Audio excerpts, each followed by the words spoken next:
अनुनासिक जिनका उच्चारण हम नाक और मुख दोनों से करते हैं उन्हें अनुनासिक कहा जाता है।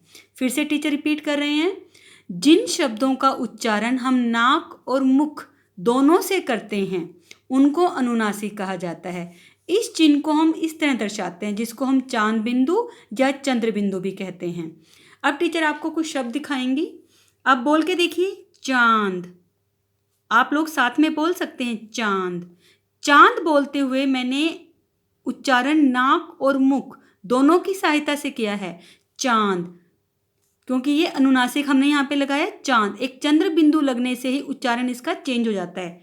पाँव, मुख और नाक दोनों से इसका उच्चारण हुआ है पाँव। आंगन, अब आप देख सकते हैं मैंने बोला आंगन। बोलते हुए मैंने नाक और मुख से उच्चारण किया, जबकि मैंने गन बोलते हुए सिर्फ मुंह से उच्चारण किया है, नाक की मैंने सहायता नहीं ली है, क्योंकि चांद बिंदु सिर्फ कहाँ है, आ के ऊपर। तो आंगन, इसका जो चिन्ह लगाने का जो तरीका है वो भी जिस वर्ण में से आपको उच्चारण करना है अनुनासिक का, आप उसी के ऊपर इस चिन्ह को दर्शाएंगे। अगर आपने इस चिन्ह का स्थान चेंज किया तो उच्चारण भी चेंज हो जाएगा, उच्चारण भी अलग हो जाएगा, जो कि रोंग हो जाएगा। ये जो लिखने का तरीका है ये रोंग है, आपको इस तरह नहीं लिखना है। आप जहाँ पर उच्चारण कर रहे हैं वहीं पे ही आप चांद बिंदु लगाएंगे। तो आप ये जरूर ऐसे शब्द लिखें और उनका उच्चारण बार बार करें और फिर उन शब्दों को दोबारा से लिख के भी देखें। नेक्स्ट, अब हम बात करेंगे अनुस्वार के बारे में। अनुस्वार का चिन्हित किस तरह से हम उसका चिन्ह को कैसे लगाते हैं, एक बिंदु के रूप में। ये अनुस्वार का चिन्ह है, लेकिन बच्चे इसको अनुस्वार नहीं मानते। वो क्या करते हैं, हर बार इसको अंग की बिंदी या न की बिंदी मान के चलते हैं, जबकि ऐसा नहीं है। चलिए हम इसको आपको बताने वाले हैं। अभी मैंने यहाँ पर व्यंजन लिखे हैं, आप देख सकते हैं क वर्ग, च वर्ग, ट वर्ग, त वर्ग और प वर्ग। ये हमारे 5 वर्ग होते हैं हिंदी वर्णमाला में। इनका जो पंचम अक्षर, जो मतलब लास्ट वाला जो वर्ण है, हम इनको सर्कल करते जाएंगे। ग, य, ण, न, म, यही सारे अनुस्वार होते हैं। इसको हम किस तरह दर्शाते हैं, ये एक सूत्र होता है, इसको हम बोलते हैं यमगणनम, यमगणनम।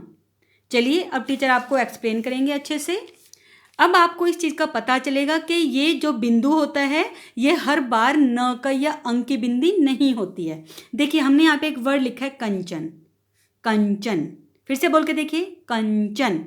अब इसमें से साउंड किसकी निकली है, अगर हम इस वर्ड को बढ़ा करके लिखते हैं या खोल कर लिखते हैं तो हम कैसे लिखेंगे। अब आपको पता चलेगा कि ये बिंदु एक्चुअल में इस वर्ड पे कौन सा लगा है। देखिए अब मैंने इसको खोल के लिखना है यहाँ पे, कंचन, कंचन। अब मैं इसको क्या बोल रही हूँ, कंचन। यहाँ की साउंड में से इसको हम जो बोल रहे हैं इसका उच्चारण, तो यहाँ वर्ड इसमें से आ रहा है कंचन। बोल के देखिए, तो इसको जब हम खोल के लिखेंगे तो इस तरह से ये लिखा जाएगा। तो अब ये बिंदी किसकी हुई, यहाँ की। अब आपको पता चला कि ये बिंदी ना न की है ना अंग की है, ये बिंदी अब किसकी बनी, यहाँ की। नेक्स्ट हमने यहाँ पे एक वर्ड लिखा है पंप। अब हम इसको क्या बोल रहे हैं, पंप। अब अगर हम पंप को खोलकर या बढ़ा करके लिखते हैं तो कैसे लिखते हैं, पंप।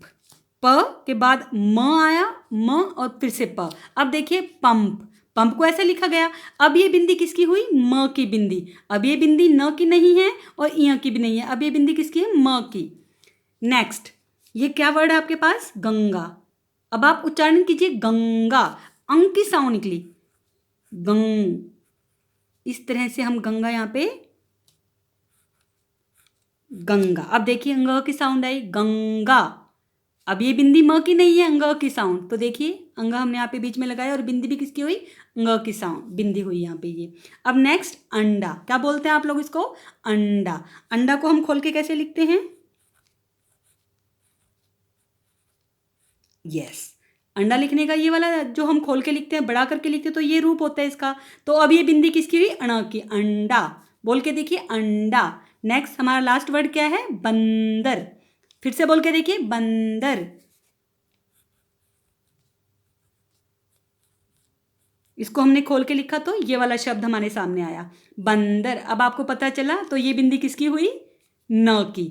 तो यस बच्चों, तो आज में हमने आपको ये क्लियर किया है कि अब आप लोग बार बार ये नहीं बोलेंगे कि मैंने न की बिंदी लगाई या अंग की बिंदी लगाई है, नहीं। अब आपको पता चल गया और आप ऐसे शब्द बार बार निकालेंगे, उनको रीड करेंगे और फिर उनको राइट भी करके देखेंगे, जिससे जो आपके डाउट्स हैं वो क्लियर हो जाएंगे कि ये कौन सा अनुस्वार यहाँ पे लगा है और कौन सी साउंड इसमें से निकली है। तो आपको पता चल जाएगा कि ये अनुस्वार एक्चुअल में क्या है। इससे डीपली मैं नहीं जाना चाहूँगी, क्योंकि आगे जब आप थर्ड क्लास में हो जाएंगे तो इससे आगे जो नियम होते हैं कुछ अनुस्वार के वो आपको बताए जाएंगे। अभी आपने फिलहाल इतना ही रिवीजन यहाँ पे करना है। Okay, thank you class.